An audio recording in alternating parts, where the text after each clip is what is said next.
কবির আগমনে তেমনি আলোকিত হয়েছে বাংলা সাহিত্য জগৎ। বাংলা সাহিত্যের আকাশে উজ্জ্বল নক্ষত্র বিশ্বকবি রবীন্দ্রনাথ ঠাকুর জন্মেছেন 25শে বৈশাখ 1268 বঙ্গাব্দে।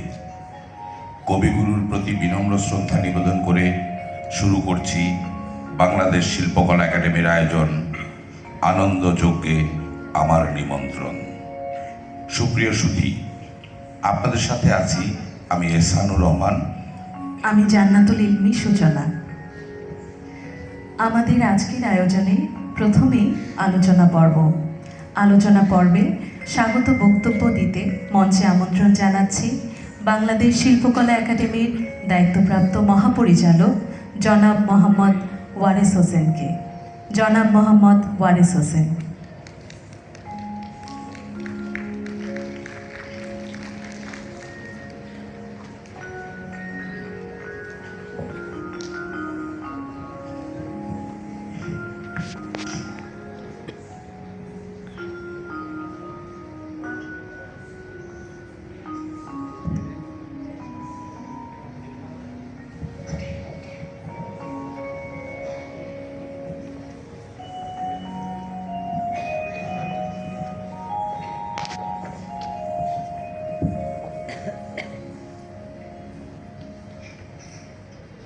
সুপ্রিয় সুধীমণ্ডলী, বাংলাদেশ শিল্পকলা একাডেমির পক্ষ থেকে আপনাদেরকে আন্তরিক স্বাগত জানাচ্ছি।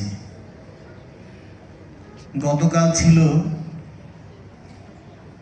কবিগুরু রবীন্দ্রনাথ ঠাকুরের 164তম জন্মজয়ন্তী। গণপ্রজাতন্ত্রী বাংলাদেশ সরকারের সংস্কৃতি বিষয়ক মন্ত্রণালয়ের সাথে বাংলাদেশ শিল্পকলা একাডেমি রবি ঠাকুরের স্মৃতি বিজড়িত কুষ্টিয়ার শিলাইদহে 3 দিনব্যাপী জন্মজয়ন্তী উদযাপনের অংশ হয়েছিল।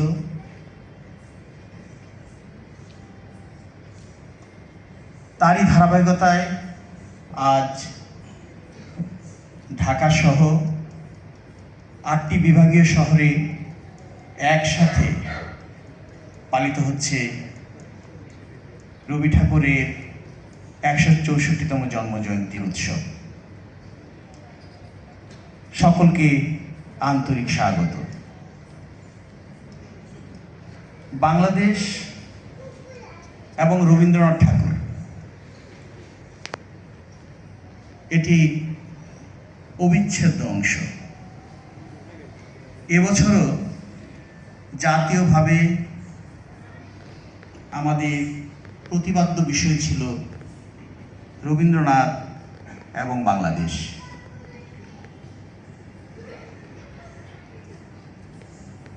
বাংলাদেশের সাধারণ মানুষ, নদী, প্রাকৃতিক সৌন্দর্য রবীন্দ্রনাথকে যেভাবে আকৃষ্ট করেছিল, তেমনি রবীন্দ্রনাথও তার সাহিত্যে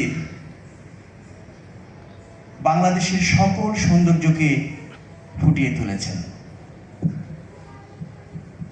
বাংলাদেশের সাথে বিশ্বকবি রবীন্দ্রনাথ ঠাকুরের বিভিন্নভাবে সম্পর্ক। তার যেমন পূর্বপুরুষ, মাতামহ, তার বৈবাহিক সূত্র, তার জমিদারি সূত্র, এই সকল দিক থেকে বাংলাদেশের সাথে রবি ঠাকুরের একটি অবিচ্ছেদ্য সংযোগ রয়েছিল। আপনারা রবি ঠাকুরের সকল দিকগুলি অবহিত আছেন। রবি ঠাকুরের আদি নিবাস, পূর্বপুরুষের নিবাস ছিল বাংলাদেশেরই খুলনায়। যদিও